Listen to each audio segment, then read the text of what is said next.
Saudara, tadi seperti yang sudah disebutkan, ada sejumlah tamu undangan yang hadir dan juga Menteri Kabinet Indonesia Maju. Ada Thomas Djiwandono, Wakil Menteri Keuangan, kemudian juga ada Darmawan Prasojo, Direktur Utama PT PLN, dan juga tadi ada Supratman Andi Aktas, Menteri Hukum yang juga sudah tiba di Istana Kepresidenan Jakarta. Selain itu, yang tadi juga disebutkan menjadi beberapa nama yang masuk dalam bursa kepemimpinan Danantara seperti Rosan Roslani juga sudah tiba, sudah hadir di Istana Kepresidenan Jakarta, serta tadi disebutkan juga ada Pandu Syahrir.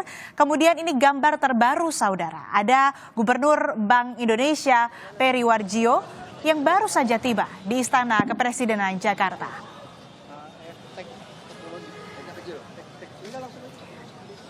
Dan untuk mendalami dan juga membahas lebih dalam soal Badan Pengelola Investasi Danantara yang akan diluncurkan oleh Presiden jam 10 kalau sesuai jadwal, saya akan membahas bersama dengan Direktur Next Indonesia Center, Bapak Heri Gunawan, yang sudah bergabung bersama saya di studio Kompas TV. Selamat pagi Pak Heri, apa kabar?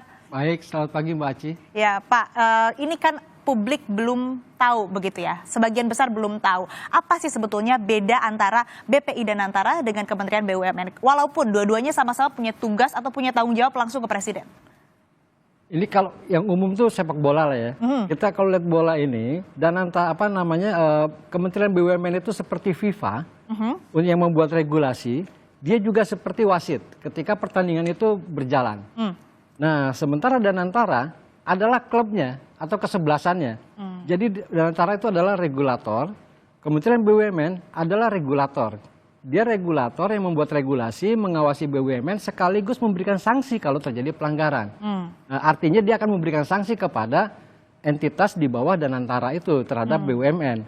Nah, jadi itu pemisahan itu jelas. Jadi dia membuat aturan, dia menjadi wasit Kementerian BUMN itu, sekaligus dia menjadi perwakilan pemerintah pemegang saham seri A. Merah putih yang artinya punya hak veto, sementara Danantara adalah pelaksana dan juga pemegang saham seri B. Nah, nanti yang jadi objeknya adalah BUMN. Kira-kira gitu. Jadi satu yang bikin regulasi jadi wasit gitu ya. Nah, satunya lagi adalah pemainnya. Yang Danantara pemilik klub lah. Danantara pemilik klub gitu ya.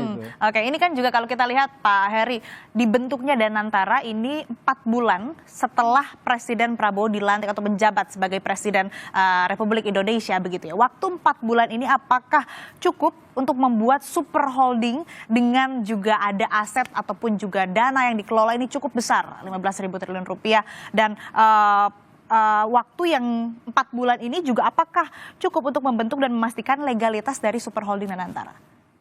Ini kalau kita ngomong soal legalitas, ini ada nih di Kompas nih.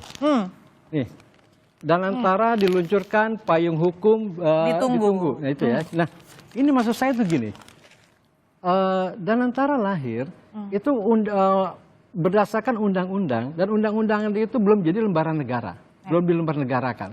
Karena kita belum pernah, semuanya publik belum bisa mengakses. Betul. Itu satu.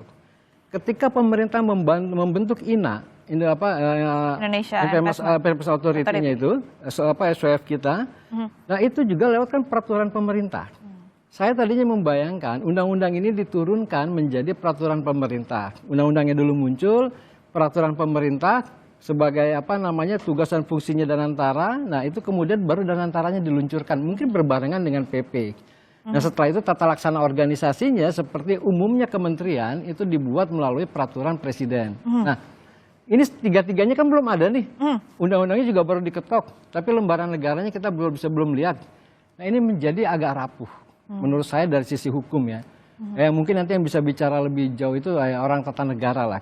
Tapi dari tadi Mbak Aci menyebut itu 4 bulan. Ya, 4 bulan. Gini loh, saya tuh jadi teringat, 1MDB ingat nggak? 1MDB Malaysia yang bermasalah itu. 1MDB itu lahir di Malaysia, dulu kan punya Terengganu ya, diakuisisi menjadi milik pemerintah pusat oleh Menteri Keuangan, itu 4 bulan setelah Pak Najib menjadi Perdana Menteri. Ada Pak Najib Perdana Menteri itu kalau nggak salah bulan April, kemudian bulan Julinya itu 1MDB diakuisisi oleh pemerintah pusat. Ini bukannya mitos, mudah-mudahan Danantara tidak bernasib seperti 1MDB. Gitu. Itu kira-kira gitu. Jangan sampai ada mitos angka 4 ya. Iya itu bukannya suuzon, kita di sini ingin kemudian ya menyambut dengan baik adanya BPI dan Antara, tapi juga kita tetap memperhatikan dan juga istilahnya mewarning lah ya untuk hati-hati bagaimana kemudian nanti pengelolanya dan juga orang-orang di dalamnya dalam menjalankan tugas yang seharusnya di BPI dan Antara itu. Dan sebelum kita lanjutkan, Pak Heri, saya ingin menyapa terlebih dahulu narasumber kita, ada Guru Besar Fakultas Ekonomi dan Bisnis Universitas Indonesia, Profesor Telisa Aulia Valianti, telah bergabung bersama kami melalui sambungan Zoom. Selamat pagi Prof. Telisa, apa kabar? Baik, terima kasih. Selamat pagi Mbak Asri, Pak Heri, dan seluruh pemirsa Kompas TV di seluruh Indonesia. Iya, selamat pagi Prof. Ini kan tadi sudah berbincang juga lah dengan Pak Heri begitu ya, bagaimana kemudian apa beda dan antara dengan Kementerian BUMN, kemudian juga terkait dengan rentang waktu pembentukan dan antara yang 4 bulan begitu ya, dibilang cukup inilah ya, cukup sedikit waktunya begitu ya. Nah, saya ingin bertanya ini Prof, soal modal dan antara yang disuntikan. Ini kan disebutkan juga oleh Presiden Prabowo Subianto, ini disuntikan salah satunya dari efisiensi anggaran, yang mana efisiensi anggaran ini ada 44 miliar US dollar begitu, 20 miliar US dollarnya, 20 miliar dolar Amerika Serikatnya ini diberikan atau disuntikan untuk Danantara. Fairkah pemotongan anggaran ini untuk modal Danantara, Prof. Telisa? Iya, pertanyaannya langsung ini ya, langsung menukik ini pertanyaannya. Jadi kalau kita bicara fair atau tidak fair kan tergantung tadi tujuan atau kepentingan nasional ya. Artinya bahwa kita ingin anggaran kita itu lebih menciptakan multiplier efek yang lebih tinggi. Intinya kan secara ekonomi, saya sebagai makroekonomis kan melihatnya adalah kepada multiplier efek ya. Selama itu nanti kemudian lebih bisa meningkatkan pertumbuhan ekonomi, lebih bisa menurunkan kemiskinan, lebih bisa bermanfaat untuk rakyat, ya itu sebetulnya fair-fair saja apabila itu bisa dipenuhi ya. Artinya bahwa namanya realokasi anggaran dari pos A ke pos B. Nah, kita harap pos B yang baru ini misalkan lebih baik daripada pos A yang sebelumnya. Jadi selama konsep itu terpenuhi sebetulnya tidak apa-apa, karena memang fungsi dari anggaran negara itu kan ada 3 ya, alokasi, distribusi ya, dan stabilisasi. Nah, apabila memang untuk memenuhi ketiga hal ini, ya itu tidak apa-apa dan lebih baik gitu. Apabila yang tadi ya kan kita mau memotong lemak nih, lemak ini kurang bermanfaat, lemak ini menimbulkan dampak negatif. Nah, lemaknya ini mau kita translate jadi protein misalkan tadi. Kalau Pak Heri tadi analoginya dengan bola. Nah, kalau saya tadi antara lemak mau menjadi lemak ini dibakar jadi sesuatu yang lebih bagus gitu kan. Nah, kita lebih sehat supaya fiskal kita lebih sehat juga, makroekonomi kita juga lebih sehat. Jadi selama itu terpenuhi ya sebetulnya itu tidak masalah ya. Tapi pertanyaannya kan bagaimana ini bisa terpenuhi gitu kan. Asumsi ini bahwa ini bisa lebih baik realokasi anggaran ini gitu. Karena walau bagaimanapun kan suatu lembaga baru memang pasti butuh permodalan awal ya kan. Nah, modal awal dari efisiensi anggaran ya why not juga selama itu memang akan menciptakan hal yang lebih baik atau lebih positif untuk bangsa ini. Selama sesuai, selama fair begitu ya, sesuai dengan apa yang harusnya, ini ya fair-fair aja begitu ya, sah-sah saja. Tapi di sini Prof ada aset hampir 15.000 triliun yang dikelola. Jadi sebetulnya apa yang harusnya begitu dirasakan secara konkret, secara langsung oleh masyarakat dengan adanya BPI dan Antara ini? Ya, mungkin kita juga perlu hati-hati ya dalam menerjemahkan, karena 15.000 triliun itu kan aset dari BUMN-BUMN yang terlibat menjadi anggota dari super holding ini ya. Bukan berarti nanti pembiayaannya bisa semua 15 triliun ini digunakan untuk memodali atau berinvestasi kepada sektor-sektor tadi ya. Ini kan aset. Sedangkan aset ini kan yang akan digunakan sebagai loan itu kan tidak semua pastinya kan. Aset ini kan sebetulnya bukan cash juga semua bentuknya, ada juga yang berbentuk surat berharga, mungkin ada yang berbentuk fisik. Jadi itu lebih ke aset dari lembaga-lembaga yang akan dibawa ataupun yang akan menjadi member dari super holding ini. Nah, jadi angka 15.000 triliunnya mungkin kita wow banget ya, itu kan hampir setengah dari PDB kita gitu ya. Maksudnya itu aset ya. Jadi ini nanti untuk pembiayaannya sendiri berapa kan nanti tentu para ahli akan menghitungnya ya, berapa maksimum yang bisa dipinjamkan, dan kemudian juga ini bukan berarti semua bisa langsung ya, karena kan semua butuh assessment gitu kan. Jadi berapa yang benar-benar nanti menjadi modal dari Danantara ini, kemudian kan nggak semua, nggak full 100% dari aset itu bisa menjadi modal gitu kan. Nah, itu kan kita harus paham lah di dalam teori struktur finance gitu ya, bahwa itu nggak bisa semuanya. Nah, tapi kan artinya ini berapa yang nanti bisa menjadi bahan pembiayaan. Yang penting itu kan gini ya, masyarakat di sektor real itu bisa lebih mudah nanti mendapatkan dana. Selama ini misalkan contoh, sektor industri manufaktur, kan ada perbankan yang selama ini melakukan pembiayaan. Nah, manufaktur itu kurang bisa masuk ke dalam sistem perbankan karena manufaktur itu misalkan turnover-nya tidak secepat perdagangan. Makanya bankers itu lebih suka membiayai perdagangan yang turnover-nya cepat. Manufaktur kayak restrukturisasi mesin dan lain sebagainya itu proyeknya dianggap beresiko dan secara keuangan itu menghasilkan NPV ataupun payback period yang lebih rendah. Nah, itu yang seringkali makanya manufaktur kurang diminati oleh bankers. Nah, ini Danantara bisa masuk kan harusnya karena manufaktur sebagai sektor prioritas. Nah, jadi yang ditunggu itu adalah kemudahan berinvestasinya bisa dirasakan oleh sektor-sektor yang selama ini kurang mendapatkan akses atau kurang mendapatkan preferensi dari sistem perbankan. Nah, harapannya jadi bisa menjadi komplementer dari pembiayaan sektor perbankan yang selama ini lebih selektif gitu karena harus memenuhi Basel III karena bank itu regulasinya lebih ketat. Nah, ini kan non-bank. Danantara ini kan berarti non-bank. Nah, non-bank biasanya ada lebih kemudahan untuk melakukan assessment terhadap kredit dan resikonya, tapi tetap ya memperhatikan prudensial gitu kan. Tapi istilahnya ini harapannya bisa menjadi pilihan buat sektor real supaya bisa dibiayai gitu oleh keberadaan Danantara. Jadi harapannya ini bisa memberikan ya dengan aset yang besar tadi ya bisa memberikan pembiayaan juga kepada sektor-sektor yang selama ini kurang mendapatkan itu perhatian atau preferensi dari bankers karena berbagai ceritanya entah jangka panjangnya, mismatch asset liabilities-nya dan lain sebagainya dengan profil resiko yang mungkin tidak sesuai dengan risk appetite dari perbankan misalkan seperti itu. Jadi memang ini harapannya intinya sih Danantara ini harapan dari pelaku seharusnya bisa menjadi sumber pembiayaan alternatif bagi sektor real itu untuk dunia usaha harusnya. Yeah. Artinya harapannya manfaat dari BPI Danantara ini bisa untuk membiayai sektor-sektor yang kurang diperhatikan atau kurang dibiayai begitu ya. Nah, Prof. Talisa dan Pak Heri kita dengarkan terlebih dahulu pernyataan terkini dari Marwarar Sirait, Menteri Perubahan.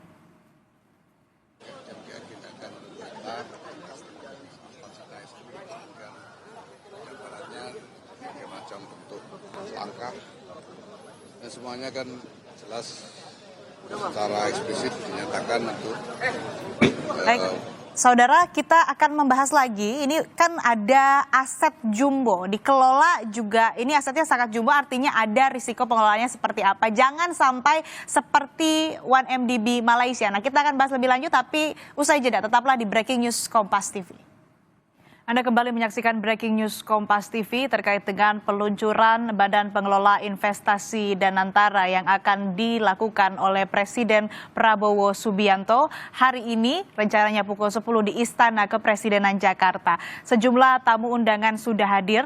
Tadi terlihat ada Menteri Investasi, Kepala BKPM, Rosan Roslani, kemudian ada Wakil Menteri Keuangan Thomas Jiwandono, ada Menteri Hukum Supratman Andi Aktas, kemudian ada juga Menteri Perumahan Marwarar Sirait, kemudian ada tamu undangan lainnya, ini Direktur Utama PT PLN, ada Darmawan Prasojo, kemudian yang menarik ada Gus Yahya Cholil Stakuf, ini juga representasi dari pengurus besar Nahdlatul Ulama dan sejumlah tamu-tamu undangan lainnya yang juga sudah memadati kawasan Istana Kepresidenan Jakarta.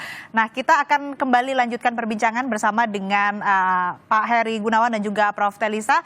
Saya mau ke Pak Heri dulu ini, Pak, soal ada aset yang dikelola 15.000 triliun. Meskipun tadi dijelaskan juga oleh Prof. Talisa itu tidak semuanya yang memang bisa langsung digunakan begitu dimanfaatkan. Tapi ini memang aset yang jumbo. Nah, artinya aset jumbo, pengawasan juga harus ekstra, harus lebih ketat. Pengawasannya bagaimana ini? Jangan sampai atau yang dikhawatirkan ini bisa terulanglah kejadian 1MDB Malaysia. Kalau tadi juga kita sempat sebelumnya berbicara soal peluncuran yang rentang waktunya 4 bulan, takutnya jangan sampai sama begitu, meskipun waktu peluncurannya sama. Jadi gini Mbak, persoalan SWF ini, Sovereign Wealth Fund ini, dana abadi yang punya negara ini, itu di negara manapun, Venezuela, Brazil, Arab, Qatar dan lain-lain itu ya, itu mereka itu pernah mengalami kegagalan atau kerugian, itu karena dua hal. Pertama, itu korupsi. Kedua, salah memilih instrumen investasi karena ada kemudian terjadi penurunan nilai. Nah, ini makanya pengawasan itu menjadi sangat penting di sini ya, karena memang asetnya sangat besar. Ya, menjadi pengawasan ini yang dikhawatirkan itu adalah misalnya gini, udah bercampur baurnya antara regulator dengan operator. Nah, itu satu. Kedua nih, orang yang memegang aset sebegitu besar itu kan nafsunya berbeda. Nah, nafsunya berbeda karena gini. Nanti bisa jadi gini kan, nanti kemungkinan dan antara akan ada satu investment holding company, satu operating holding company. Nah, di investment holding company ini kan mirip dengan GIC, GIC-nya Singapura. Nah, dia nanam aja duit tuh. Dia nanam duit di perusahaan-perusahaan, nanti dia dapatnya dari dividen atau dia masuk di portofolio, kemudian ngambil gain di situ. Nah, ini kemudian dana ini diakumulasi menjadi ibaratnya kayak ternak sapi yang menggemukkan sapinya aja. Nah, manfaatnya nanti dia taruh ke perusahaan-perusahaan. Kemudian juga kalau yang yang operating itu yang lain, dia seperti khazanah lah. Khazanah punya di sini kayak CIMB Niaga dan lain-lain gitu. Nah, jadi menurut saya di sini pengawasannya memang agak berbeda di antara dua ini. Jadi makanya pengawasan itu harus melekat. Dan di sini persoalan independensi menjadi sangat penting. Satu, persoalan independensi. Yang kedua, persoalan tata kelola misalnya gitu ya. Jadi persoalan tata kelola ini kayak kasus 1MDB itu kan persoalan transparansi. Salah satu aspek penting di dalam persoalan GCG. Transparansi tidak ada sehingga kemudian ada dana yang masuk ke regulator, ke dalam hal ini Perdana Menterinya gitu, Pak Najib itu. Nah, ini bukan yang nggak mungkin karena orang-orang kita itu soal menggocek begitu, itu jago Mbak. Karena gini ya. Ini juga misalnya gini, nah ini juga harus sensitif lembaga aparat penegak hukum. Misalnya gini, itu kita kan bisa aja korupsi, potensi korupsinya itu kan bisa juga pada selisih suku bunga. Itu kan bisa aja, misalkan saya menerbitkan surat utang, nanti kan dalam proses itu ada namanya book building. Nah, book building itu akan menentukan berapa sih kupon nanti yang akan dikasih ke publik. Nah, sebelum kupon itu muncul, itu bunganya berapa? Kan ada negosiasi dengan calon pembeli. Nah, itu kan di situ bisa kita cincai. Bahkan di perusahaan yang berelasi dengan plat merah, itu pernah terjadi persoalan selisih bunga pinjaman ini. Misalnya gini, Danantara ini misalnya ya, Danantara nggak perlu duit. Tapi saya dekati karena saya kenal baik dengan Pak Padu misalnya. Udah bos, mau nggak ada yang bisa ngasih utang nih. Bunganya katanya sebenarnya bunga pasar karena dolar misalnya 4%. Tapi you bayar 5% lah. Yang 1% ya sudahlah kita redistribusi aja. Kan itu bisa terjadi. Ya? Itu pernah terjadi di Indonesia. Memang tidak banyak terungkap ya. Yang kayak gitu pernah terjadi di perusahaan yang berelasi dengan plat merah. Nah, ini jangan sampai kayak gini. Makanya pengawasannya betul. Nah, dalam pengawasan itu ada kan di dalam manajemen risiko itu dikenal dengan istilahnya 4 eyes. Jadi ada 4 mata. Keputusan tidak boleh dibuat oleh 2 mata. Oleh 1 orang atau 1 ruangan. Harus ada 2 orang minimum atau 2 ruangan. Sehingga nanti ada balancing di situ. Nah, kira-kira begitu. Nah, ini bagian dari proses pengawasan karena memang asetnya begitu besar. Siapapun yang mengelola pasti ada rasa tergiur. Gitu. Nah, itulah bagaimana dia menjaga keimanannya. Iya, itu memang yang perlu diwaspadai, harus pasang mata begitu ya. Pasang mata gitu. Jadi dia menjaga profesionalismenya dia itu seperti apa, komitmennya dia seperti apa. Ya, artinya memang ini perlu pengawasan yang tadi kalau dibilang sama Pak Heri, ini pembuatan keputusan tidak bisa hanya 2 mata, harus 4 mata. Kita juga harus pasang mata untuk mengawasi bagaimana kemudian operasional maupun juga investment yang dilakukan oleh BPI dan Antara itu sendiri. Masih bicara soal pengawasan, saya mau ke Prof. Telisa. Prof, ada juga nama-nama yang nantinya akan menjadi Dewan Pengawas. Kalau berdasarkan informasi yang kami dapatkan, Dewan Pengawas ini akan dikepalai oleh Menteri BUMN, Erick Thohir. Kemudian juga nanti anggotanya ada dari perwakilan Kementerian Keuangan ataupun sosok atau pejabat yang nantinya akan ditunjuk oleh Presiden Prabowo Subianto. Nah, ini seperti apa Anda melihat ya, Prof. Telisa?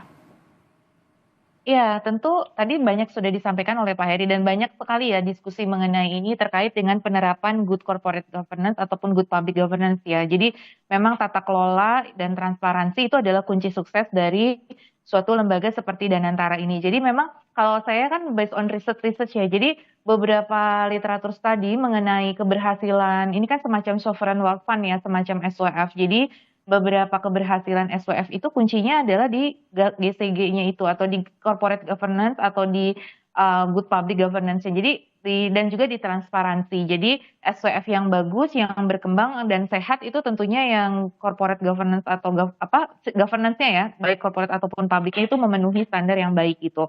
Secara teori ya. Nah, kemudian juga kalau saya tuh untuk pengawas ini juga ingat kepada yang namanya dulu pernah ada kasus BLBI ya, kita tahu. Nah, di mana itu lewat perbankan. Ini kan lewat non bank ya, tapi kan kita harus paralelisme ya, maksudnya melihat kepada benchmark di perbankan sendiri. Jadi dulu di perbankan sendiri ada penyalahgunaan yang disebut dulu kasus KLBI dan BLBI begitu, yang menjadi skandal di negeri Indonesia juga ya. Nah, kita mudah-mudahan belajar dari itu, mudah-mudahan ini walaupun berbeda bentuknya, tadi kan kalau di Malaysia 1MDB itu ya yang menjadi contoh gitu, bahwa itu bisa terjadi penyimpangan. Tapi kita berharap dengan optimisme kita tidak seperti itu tadi, dengan kerangka pengawasan yang baik. Nah, berharap sih di Dewan Pengawas itu selain kementerian, itu juga dilibatkan sektor keuangan kalau menurut saya. Jadi pengawas-pengawas dari sektor keuangan ini juga harus terlibat.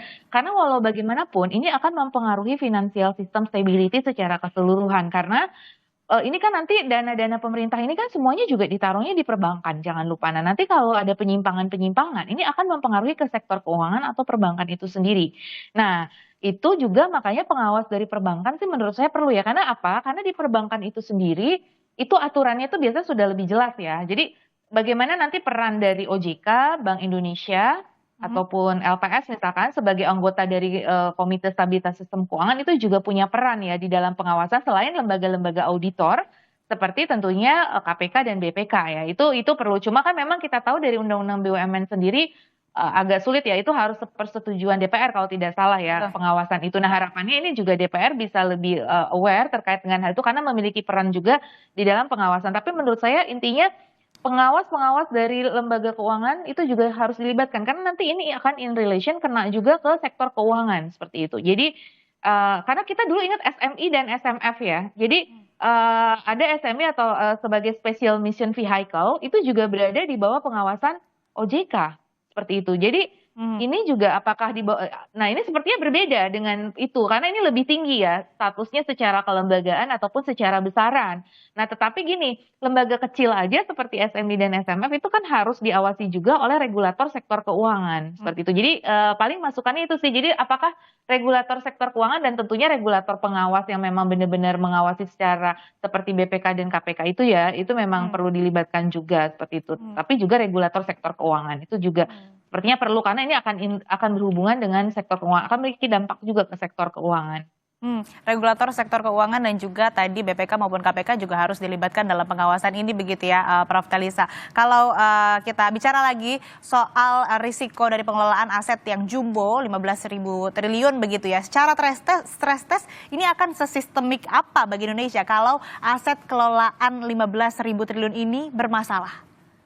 Iya. Tadi saya katakan 15.000 triliun itu kan hampir 50% dari PDB Indonesia. Berarti itu sedangkan uang beredar itu kan sekitar 10.000 triliun ya. Kita M2 GDP kan hampir 40 atau 45% gitu. Jadi ini lebih tinggi gitu dari M2 GDP kita ya. Jadi artinya itu sangat besar sehingga pasti sistemik ya. Maksudnya secara jumlahnya itu apabila ada guncangan. Tapi kan tadi ya again kita tetap harus optimis dan mendukung. Kita tetap nafasnya adalah apresiasi pemerintah yang meluncurkan ini, tapi tadi ya bagaimana naskah akademiknya juga benar sekali tuh Mbak terkait dengan sistemik risk dan lain sebagainya seharusnya sudah ada di dalam kajian Danantara ini. Jadi sebelum ini diluncurkan seharusnya sudah ada ya, kita tunggu sih naskah akademiknya bahwa ya harus dipersiapkan apa supaya tidak terjadi sistemik risk seperti itu. Itu mitigasi resiko tuh selalu ada ya dalam lembaga keuangan itu nomor satu kan emang kita selain return kan risk ya. Jadi harus mempertimbangkan profil resiko dan mitigasi resikonya gitu. Jadi itu pasti penting ya di dalam sektor keuangan itu bicara sistemik risk itu satu hal yang penting di dalam kerangka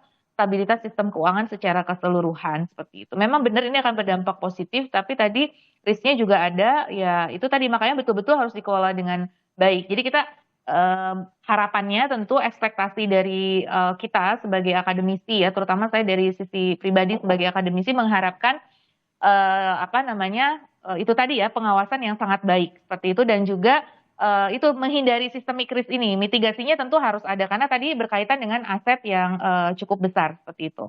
Oke, itu soal pengawasan pengelolaan aset Jumbo. Saya ingin beralih membahas soal bursa kepemimpinan BPI Danantara. Sudah ada nama-nama yang beredar, mulai dari nanti kepala Danantaranya ini akan diketuai atau diemban atau ditunggangi oleh Rosan Roslani yang saat ini juga menjabat sebagai Menteri Investasi Kepala BKPM. Kemudian di Direksi Super Holding, Super Investmentnya ini ada Pandu Syahrir. Kemudian di holding operasionalnya ada Doni Oskaria. Nama-nama ini Pak Heri, apakah ini cukup kuat untuk menarik investor atau cukup menarik untuk market?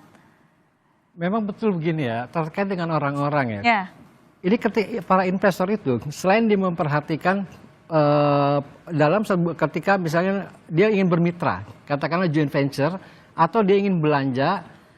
Pak Heri, mohon maaf kita harus jeda sejenak, sempat terpotong juga Pak Heri nama-nama tersebut, mungkin boleh dilanjutkan? Ya, kalau kita bicara orang, ini kan isu terakhir yang beredar itu, Pak Mulyaman yang sekarang sudah dilantik sebagai Kepala BPI Danantara, itu ditaruh ke atas sebagai anggota Dewan Pengawas. Posisinya katanya mau digantikan dengan Pak Rosan. Pak Rosan turun pangkat nih sebagai di lembaga publik ya, badan publik. Dia dari Menteri Investasi kemudian turun menjadi Kepala Badan. Walaupun badannya setingkat Menteri gitu ya. Jadi tetap pakai mobil RI sekian-sekian gitu ya. Nah, kemudian dari sini nanti akan ada misalnya ada investment holding company gitu ya. Nah, itu yang akan dipegang oleh Pak Pandu Syahrir, kemudian ada Doni Oskaria seperti tadi sudah itu kan yang sudah ramai ya. Kalau kita lihat orang-orang ini yang menurut saya punya pengalaman, jam terbang, dan dia membangun perusahaan gitu ya, yang kemudian perusahaan itu sampai sekarang masih stabil, itu tentu Pak Rosan. Nah, dia sudah matang lah dengan di situ ya. Dan Pak Rosan itu jangan lupa dia punya keahlian yang lain, itu playmaker. Dulu dia mendukung Pak Arsyad Rashid jadi Ketua Umum Kadin. Nah, kemudian dia juga ikut bantu Anin, kemudian menggulingkan Arsyad Rashid. Ya, ini yang menarik. Ya, dia playmaker yang baik gitu ya. Playmaker yang baik itu karena semuanya kemudian berteman kan. Nah, itu satu. Kalau Pak Pandu Syahrir itu kan kita tahu beliau ini begitu datang ke Indonesia, ini kemudian ada di dalam perusahaan pamannya, didirikan pamannya Pak Luhut. Itu adalah Toba yang nama lengkapnya TBS Energy. Tapi di Toba ini ada yang menarik loh. Ini kita bukannya coba cocokologi bukan ya, tapi tetap semuanya harus berelasi ya. Di Toba ini itu yang dipimpin oleh saya lupa nama lengkapnya, Jordan itu. Ada 2 orang links Asia. Ini yang ada di sini. Satu dirutnya, karena Pak Pandu itu adalah wakil dirut, sama satunya lagi komisaris, Pak Tamimi. Nah, 2 orang ini berasal dari links Asia. Itu perusahaan yang pengelola dana investasi di Singapura. Di links Asia ini ada salah seorang dari keluarga yang sangat prominent. Itu yang namanya Rizal Rishad. Dia adalah anaknya Pak Ibrahim Rishad. Pak Ibrahim Rishad ini adalah kalau anak ABG sekarang nggak tahu ya, itu adalah Gang of Four. Jadi ada 4 konglomerat terkemuka di Indonesia pada masanya zaman Orde Baru, Pak Lim Sulyong, Juhar Sutanto, Ibrahim Rishad, Sudwi Katmono. Nah, anaknya Pak Ibrahim Rishad di sini. Saya nggak tahu apakah kemudian ada dana Ibrahim Rishad, saya nggak tahu di dalam TBS Energi atau yang lain-lain. Kalau Pak Doni ini, jadi tadi kalau nggak salah ada ini ya, Pak CT datang ya? Datang. Mungkin Pak CT ingin menyaksikan eksekutifnya dilantik. Nah, Pak Doni ini kan besar dari Citicorp. Dia besar dari Citicorp, kemudian mewakili Citicorp sebagai pemegang saham di Garuda. Nah, dia masuk dari sebagai komisaris, kemudian sebagai direksi. Nah, kemudian setelah itu Pak Doni melesat pindah ke Injurni dan lain-lain gitu ya. Sampai kemudian jadi wakil menteri dan kabarnya sekarang dia akan menjadi megang operating holding di bawah Danantara untuk operating holding milik Danantara. Nah, jadi gini, yang ingin saya sampaikan, semua orang-orang ini berelasi dengan perusahaan, dengan bisnis. Yang ini bisa jadi mitra dari Danantara. Makanya pengawasannya tadi itu lagi-lagi menjadi sangat penting. Jangan sampai mohon maaf misalnya gitu ya, tiba-tiba Pak Pandu itu misalkan dia jadi ya sebagai operating investment company itu dia hanya investnya itu pada surat berharga yang related dengan Links Asia misalnya. Kemudian juga nanti kerjasamanya kebanyakan sama kalau dipegang oleh ini nanti Telkom banyak kerjasamanya misalnya loh ya dengan industri perusahaan televisinya milik Pak CT misalnya kayak gitu-gitu. Nah ini makanya di sini penting pengawasan karena ini berelasi dan ini ada konflik of interest itu yang kita khawatirkan. Semoga ini semuanya tidak terjadi gitu ya. Dan tentu kalau memang mereka jadi diputuskan oleh presiden, tentu presiden sudah melakukan background checking lah ya. Karena kan presiden punya perangkat semua BIN dan lain-lain gitu ya. Nah tapi semoga juga mereka yang nanti yang diangkat ini juga mampu menunjukkan bahwa saya tidak memiliki konflik of interest dan dia nanti kemudian akan bekerja sesuai dengan harapan. Bagaimana Danantara itu bisa menjadi katalisator peningkatan kapasitas investasi kita atau menurunkan ibaratnya gap antara modal untuk investasi dengan realisasi investasi. Jadi antara modal dengan investasi gapnya itu bisa ditutupi oleh Danantara. Bagaimana bisa naik gitu ya. Bagaimana kemudian memastikan tidak adanya konflik of interest begitu ya? Itu yang sebenarnya kita khawatirkan. Karena gini, Pak Erik dia akan jadi ketua Dewan Pengawas. Saya tuh kasihan sama Pak Erik. Mungkin beliau tuh nggak tidur ya, capek gitu ya. Karena Pak Erik itu yang related dengan BUMN itu pegang 3 jabatan dengan 4 fungsi. Satu, Pak Erik sebagai Menteri BUMN. Menteri BUMN adalah regulator dan wakil sebagai kuasa pemegang sahamnya pemerintah. Jadi pemerintah punya saham di BUMN, kuasanya ada Menteri BUMN. Satu jabatan 2 fungsi. Pak Erik sebagai ketua Dewan Pengawas. Jadi artinya Pak Erik ada di operator. Ketiga, Pak Erik itu anggota Dewan Pengawas INA, Lembaga Pengelola Investasi kita. Jadi INA sudah dibentuk dengan peraturan pemerintah, kan ketua Dewan Pengawasnya Menteri Keuangan, anggotanya Pak Erick Thohir. Jadi Pak Erick Thohir yang related dengan BUMN itu ada 4 fungsi yang melekat pada dia. Betapa lelahnya gitu. Luar biasa ya. Iya. Banyak role. Iya, dan ini juga ada orang kalau investor orang luar akan melihat ini artinya apa? Ada risiko. Risikonya apa? Karena bercampurnya di sini antara regulator dengan operator. Jadi satu, pembuat peraturan, pengawas, kemudian pemain seperti Pak Erik ada di INA, ini kan kemudian ada dikelola oleh satu orang. Kalau di dalam undang-undang disebut bahwa Danantara akan mengambil sebagian wewenang presiden di BUMN, kalau sebagian kita asumsikan 50%, mungkin yang dipegang oleh Pak Erik 75%. Karena dia dari membuat regulasi, mengawasi, sampai menjadi pemain. Gitu.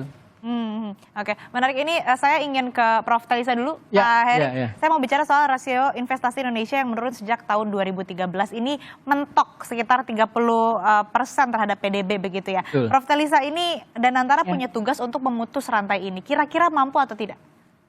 Prof. Talisa. Ya mudah-mudahan ya, karena kan tadi dengan aset yang besar, modal yang besar, dengan ya tadi harapannya pimpinan-pimpinan yang sesuai dan memiliki networking yang sangat tinggi. Nah harapannya itu tentu bisa menginikan PR. Nah tapi gini, saya mau menyorot dulu ya, investasi kenapa stagnan? Nah karena komponen investasi kita kalau dilihat dari data PMTB itu dominan bangunan. Jadi investasi kita itu banyakkan bangunan. Nah setelah bangunan baru kedua seperti perlengkapan gitu ya, peralatan kendaraan. Nah kita tuh sangat lemah di intellectual property dan juga di cultivated biological resource. Nah harapannya nanti dengan adanya Danantara bisa mengubah landscape ini. Jadi jangan cuma investasi itu di bangunan, which mean bangunan itu kan konstruksi ya. Jadi investasi kita tuh banyak kan ya bangunan dan konstruksi gitu. Nah ini bagaimana nanti Danantara bisa mengubah ini gitu harapannya. Jadi karena kalau enggak kita akan stagnan, karena kan namanya bangunan itu kan keperluannya tidak terus-menerus meningkat ya gitu. Jadi kalau kita bicara teori pertumbuhan ekonomi, capital stock fisik itu kan nggak bisa hanya dari fisik ya, investasi itu bisa di human capital, kemudian seperti di produk kekayaan intelektual yang akan menghasilkan inovasi, kemudian di kekayaan hayati kita. Nah tadi kalau dikatakan Danantara nanti bisa invest ke energi baru terbarukan, kemudian ke sektor agriculture agar berkembang. yang apa ya, mungkin return on investment-nya tuh atau si AGR-nya juga itu masih bisa meningkat dengan pesat gitu. Cari investasi yang selama ini susah untuk dibiayai perbankan karena terbatas oleh macam-macam regulation di perbankan. Nah, masuklah ke investasi yang bisa memberikan return yang besar yang selama ini mungkin tidak dipreferensi oleh perbankan seperti itu. Nah, itu yang menurut saya PR dari Danantara supaya apa? Supaya nggak sama atau bisnis as usual gitu. Kalau bisnis as usual kan kayak pindah kantong kiri ke kantong kanan aja. Selama ini mungkin apa namanya sudah tersebar ya dana-dana yang kan selama ini gini sistemnya. Dividen BUMN selama ini kan masuknya ke APBN. Kemudian oleh APBN disuntikan misalkan untuk PMN dan penggunaan-penggunaan lainnya. Nah, jadi nggak kelihatan tuh kelolaan investasinya tuh seperti apa, spread dari hasil investasinya tuh seperti apa. Nah, dengan adanya Danantara, dividen-dividen ini bisa dikelola dengan baik sehingga menghasilkan spread yang lebih tinggi, keuntungan yang lebih tinggi, nanti bisa diinvestasikan kembali, menghasilkan return on investment, nanti diinvestasikan kembali. Nah, akhirnya multiplier efek dari investasinya tuh lebih terlihat. Lebih berlipat, kan itu tujuan dari Danantara. Nah, ini supaya ini terjadi itu seperti apa? Nah, berarti kan dia harus masuk ke sektor-sektor yang memang memberikan ROI yang tinggi. Nah, bagaimana? Nah, selama ini yang ROI tinggi itu kebanyakan risknya juga tinggi. Nah, sehingga perbankan nggak mau masuk ke situ gitu. Nah, kalau mau growing ya harus masuk ke sektor itu, tapi tetap disertai pengawasan dan manajemen resiko yang baik tentunya untuk tetap mengawal. Karena biasanya memang harus lebih memahami bisnis modelnya yang lebih spesifik. Biasanya kan Danantara nanti akan masuk tadi ke energi baru terbarukan yang secara perbankan itu mungkin jumlahnya kurang tercover dan kemudian harus konsorsium mitigasinya juga cukup rumit. Nah, dengan adanya Danantara karena dia bisa multi stakeholder, harapannya dia juga bisa multi stakeholder sehingga melakukan hal yang tidak bisa dilakukan oleh perbankan secara sendiri gitu loh, sehingga bisa masuk ke area-area investasi yang memang menghasilkan return yang tinggi. Seperti tadi misalkan proyek geothermal nih, saya pernah ya ada case proyek geothermal, saya pernah menangani kajian terkait financing sektor geothermal. Nah, ternyata perbankan tuh susah masuk ke situ karena resikonya tergantung dari teknologi yang digunakan apa. Karena nanti kalau teknologinya berbeda, kemungkinan gagalnya juga tinggi. Nah, kayak gini-gini nih Danantara harus masuk ke sektor-sektor yang padahal kan penting tadi geothermal itu untuk energi baru terbarukan dan potensi kalau itu jalan keuntungannya besar. Nah, itu tapi tadi harus memahami resiko-resikonya terus melakukan multi stakeholder engagement supaya resikonya itu turun dan di situ ada penjaminan dari pemerintah. Kendala-kendala yang dihadapi bisa dihandle oleh Danantara secara lebih baik dibandingkan perbankan sendiri, which means itu perbankan misalkan lebih ke individu atau komersial gitu, yang itu government-nya itu kurang. Nah, dengan adanya Danantara, nah ini bisa di hold oleh Danantara seperti proyek-proyek geothermal misalkan seperti itu. Jadi memang ya harus masuk ke situ gitu, harus untuk mendorong investasi kita itu jadi growing ya, supaya tidak stagnan di angka 30% tadi gitu. Oke, Prof, ini menarik tadi juga kan sebetulnya kalau kita mengulas dari visual yang kita pantau bersama di Istana Kepresidenan Jakarta, sudah tiba juga tadi Ketua Umum Pengurus Besar Nahdlatul Ulama, Yahya Holil Stakuf, begitu ya, yang memang kalau kita lihat juga setelah itu ada visual dari Presiden Prabowo Subianto yang juga sudah menyatakan telah menandatangani pengangkatan Dewan Pengawas BPI Danantara, yang kalau juga kita lihat selain ada Dewan Pengawas, ada Dewan Penasihat, yang mana nantinya kalau berdasarkan yang disampaikan oleh Presiden Prabowo Subianto ataupun juga informasi yang kami dapatkan, nantinya yang mengisi Dewan Penasihat itu ya Presiden Prabowo mengajak para terdahulunya begitu ya, presiden-presiden terdahulu yang telah menjabat begitu, ada Presiden Jokowi dan juga Presiden Susilo Bambang Yudhoyono. Selain itu juga mengajak ormas begitu ya untuk turut terlibat dalam pengawasan BPI Danantara. Nah, kemudian ini yang ingin saya soroti juga Pak Heri, ini kan rasio investasi di Indonesia juga mentok tadi yang sudah saya sampaikan begitu ya ke Prof. Telisa. Lalu apa yang kemudian nantinya harus dilakukan Danantara untuk kemudian bisa menarik para investor begitu? Ya, ini kan kalau Danantara yang menarik investor itu kan kemungkinan besar dia satu joint venture ya, joint venture atau dia menerbitkan surat berharga. Atau gampangnya surat utang, sehingga kemudian investor masuk dan dana itu kemudian digunakan untuk investasi di sektor real. Nah, memang betul yang dari situ dana yang Danantara itu memang sebaiknya juga fokus persoalan kelemahan dalam perekonomian kita itu kan salah satunya adalah kita impor bahan baku penolong. Total impor kita ini 72% itu adalah impor bahan baku penolong.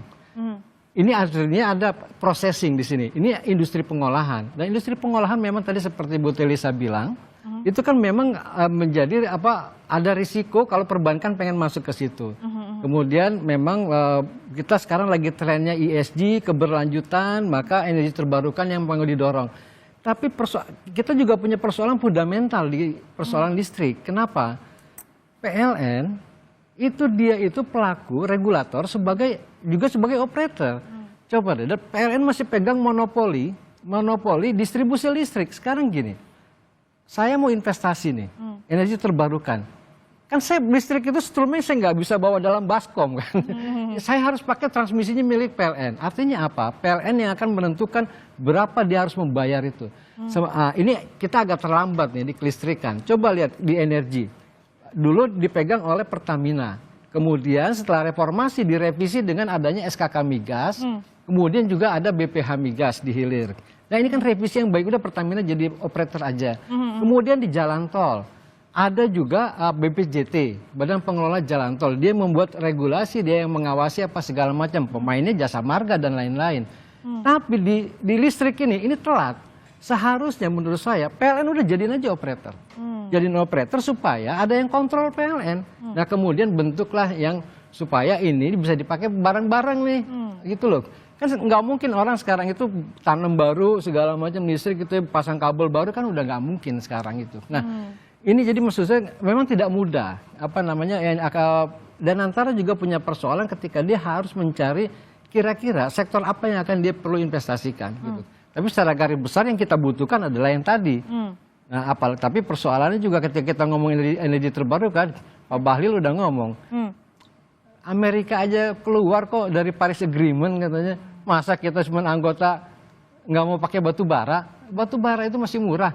Artinya apa ini? Ini kan sinyal yang disampaikan oleh regulator, oleh Menteri Energi bahwa batu bara akan tetap menjadi primadona. Alasannya murah, gitu ya. Nah itu persoalan itu. Nah, mungkin bank dengan sukarela, batu bara kita banyak, maka dia kasih pembiayaan. Nah ini yang menurut saya soal bidang usaha. Nah kemudian kalau itu terjadi seperti Mbak Ci bilang tadi. Kemudian pemerintah mengajak mantan presiden, kemudian ormas, ada di dalam struktur Danantara. Saya kok rasanya miris dan khawatir ya. Karena sebenarnya tidak ada urgensinya mantan presiden dan ormas itu ada di dalam struktur Danantara. Ini tidak ada urgensinya menurut saya. Mau ngapain gitu loh. Ini malah berbahaya. Berbahayanya apa? DPR ini kan akan mengawasi juga Danantara. Bayangin misalnya kalau ada Pak SBY di situ, emang Demokrat berani mengkritik. Ada Bu Mega di situ, emang PDIP berani mengkritik. Nah, jangan sampai Danantara ini kemudian jadi alat negosiasi politik. Ya, kalau itu terjadi, bye-bye Danantara. Jadi silakan dikubur harapan terhadap Danantara. Bicara soal negosiasi politik ini menarik Pak Heri. Kalau kita lihat tadi juga sebetulnya informasi yang kami dapatkan dari tim di lapangan di Istana Kepresidenan Jakarta, Pandu Syahrir ini sudah tiba dan semeja dengan Pak Mulyaman Hadad yang mana ini saat ini kan masih menjadi kepala BPI Danantara begitu ya. Nah Pak Mulyaman kan kalau kita lihat istilahnya belum dalam tanda kutip belum bekerja begitu, tapi sudah ada nama-nama kemudian yang nantinya diisu atau disebutkan mencuat ini akan menjadi kepala Danantara begitu ya. Nah ini Pak Heri, Anda melihatnya bagaimana, belum bekerja tapi sudah diganti, apakah ada aroma drama dan negosiasi politik dan juga di balik pergantian Mulyaman Hadad ini adakah rebutan antara proksi, misal apa megang apa, wewenang apa begitu? Ya, ini barang gemuk, gitu, sapi gemuk jadi itu Danantara itu, yang memang banyak orang yang menginginkan karena itu potensi besar gitu. Dan kemudian apakah ada pertarungan? Saya rasa ya wajar-wajar aja kalau ada pertarungan gitu ya. Nah kemudian yang paling penting bagaimana pertarungan itu pada akhirnya itu membuat Danantara menjadi sehat. Jadi artinya pertarungan itu membuat orang akan semakin banyak yang mengawasi. Karena gini kan, ini rumor loh ya, rumornya yang terakhir itu kita dengar itu kan misalnya gini, Pak Erik itu itu kan faktanya itu adalah gini, dia faktanya itu adalah adiknya Pak Boy Thohir. Pak Boy Thohir itu sekarang itu ada di lingkungan BUMN.